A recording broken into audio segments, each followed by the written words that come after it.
Kamu.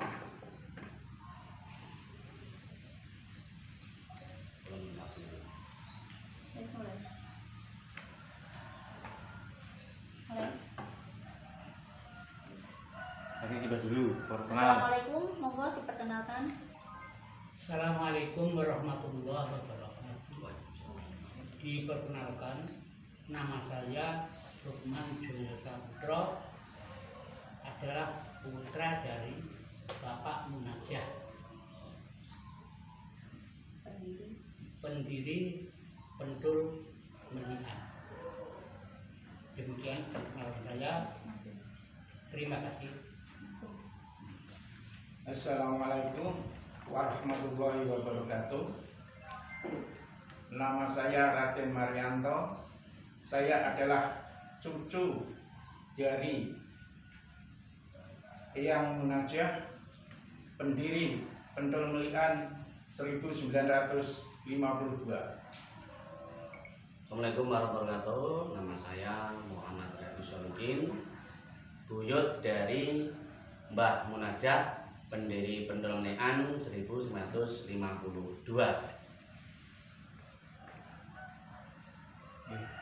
Mulai tanya jawab nih. Bisa Bapak ceritakan bagaimana awal mula lahirnya Pendul Melian? Penciptanya siapa? Pertama Pendul Melian diciptakan oleh satu, terutama Bapak Munajah, bilangnya kalau orang Mbah Munajah dan almarhum itu di tahun 1952.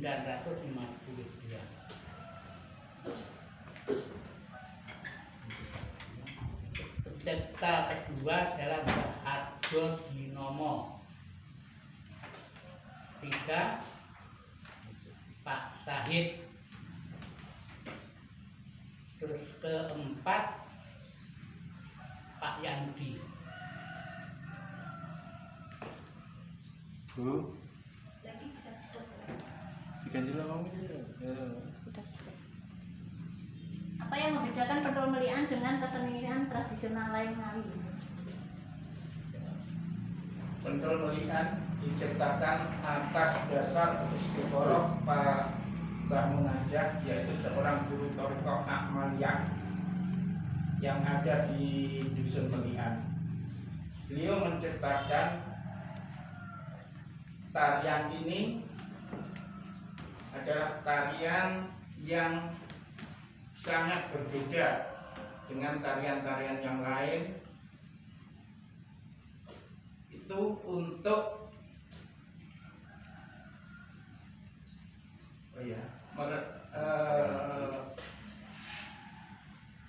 dalam rangka peresmian jembatan Tempuran.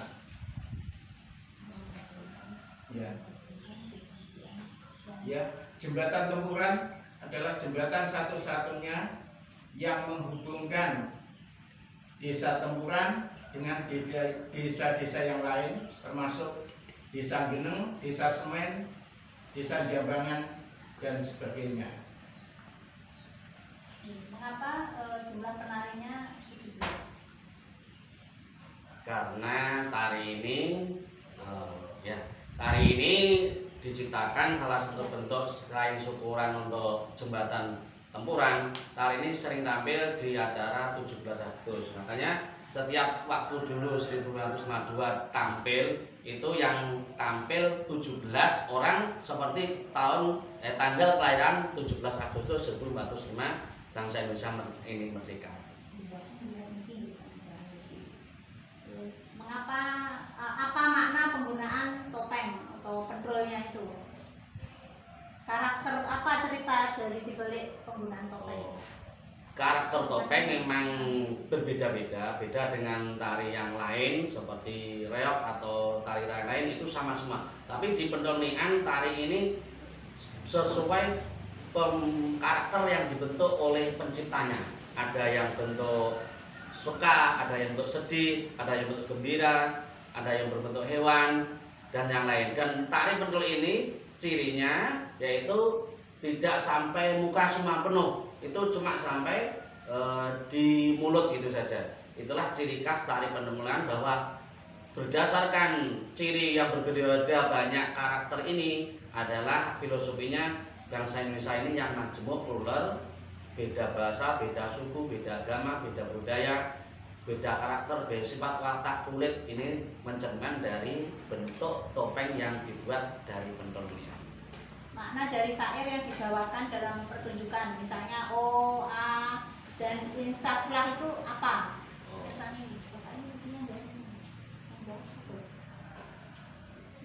O ada ya, O gitu, itu adalah obah. A adalah akhlak. Allah Bisa akhlak bisa Allah.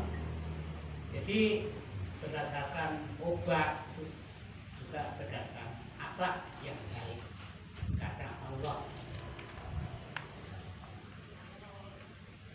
Insaflah itu artinya apa, Pak?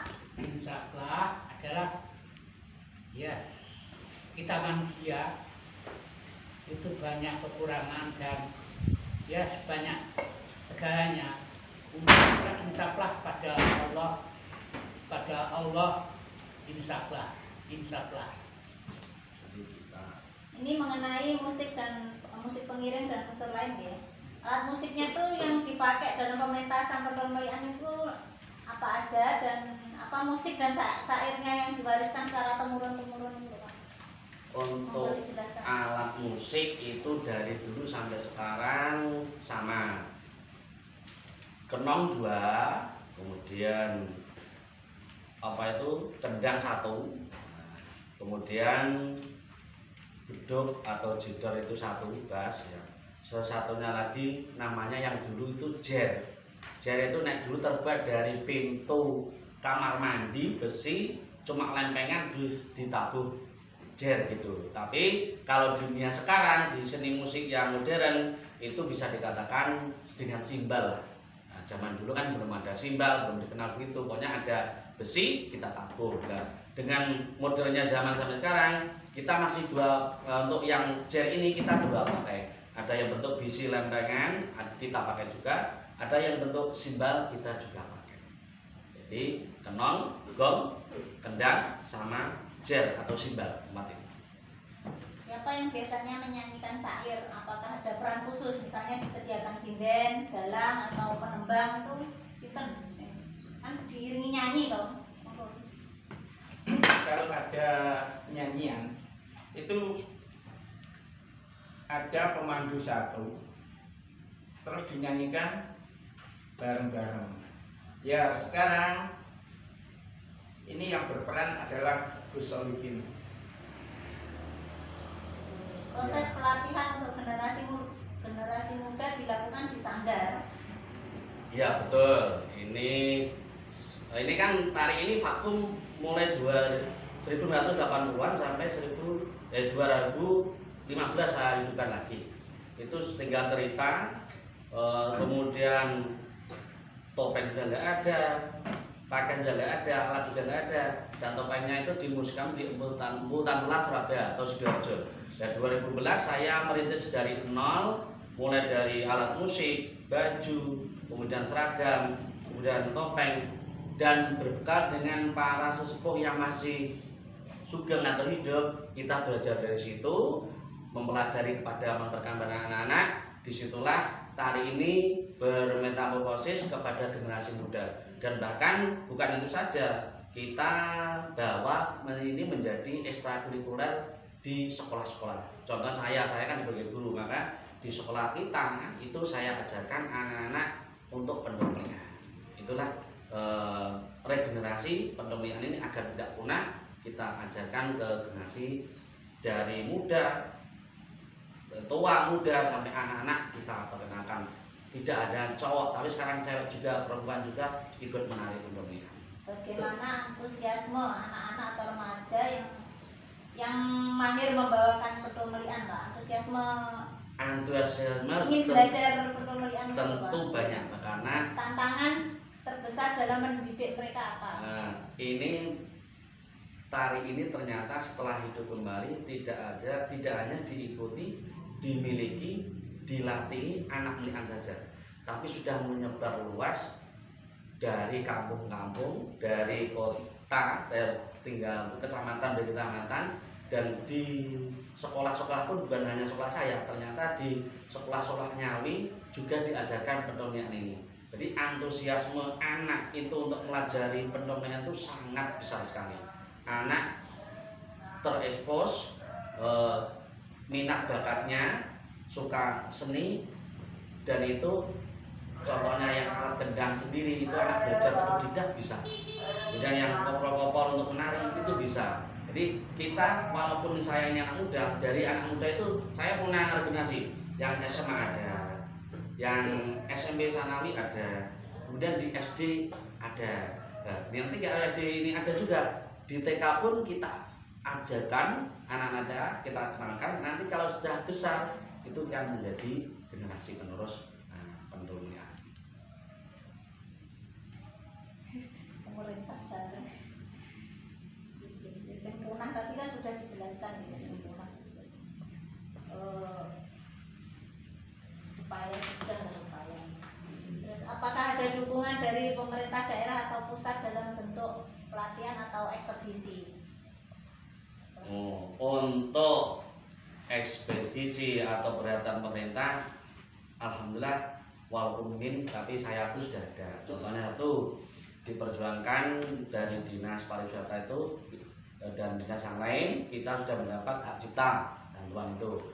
Kemudian pernah dari dinas sosial itu mengadakan acara bertajuk Merajut Pendongeng Seni ini, mengundang dari berbagai mahasiswa, kemudian pakar seni, dosen, agar tari ini berkembang.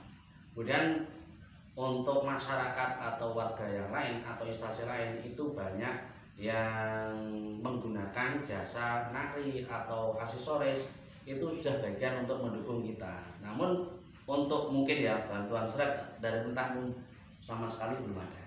Nah, tapi dengan berkah ini kita biayai dengan biaya sendiri atau dari hasil tanggapan dari kemana-kemana, itu semakin berkembang, semakin berkembang, dari pakaian, dari topeng itu, dari hasil itu semakin banyak, semakin banyak, semakin banyak. Terus mengenai bentuk-bentuk baru, misalnya beksan melian dan ganoan melian, itu dianggap sebagai bagian dari persarian juga? Untuk bentuk tari itu kan dinamis, Mbak ya. Tari itu enggak statis. Contohnya wayang kulit itu kalau menghubungi yang dulu ditanya dulu itu kalau enggak dibarengi dengan yang sekarang itu juga tidak berkembang. Tari itu dinamis, siapapun boleh memiliki, siapapun boleh menari. Dengan adanya beksan melian, kemudian tari ganungan melian, Mas Imam, ini ternyata berkah buat kita yang pendongeng asli. Oh, ternyata saking viralnya dulu pendongeng melian di daerah Ngawi, itu ternyata ada seniman-seniman Ngawi yang menggarap seni baru dengan tema maupun gerakan yang sudah dimodif, tapi dengan intinya adalah pendongeng. Dengan ini ternyata dukungan masyarakat itu ini sangat membantu kepada kita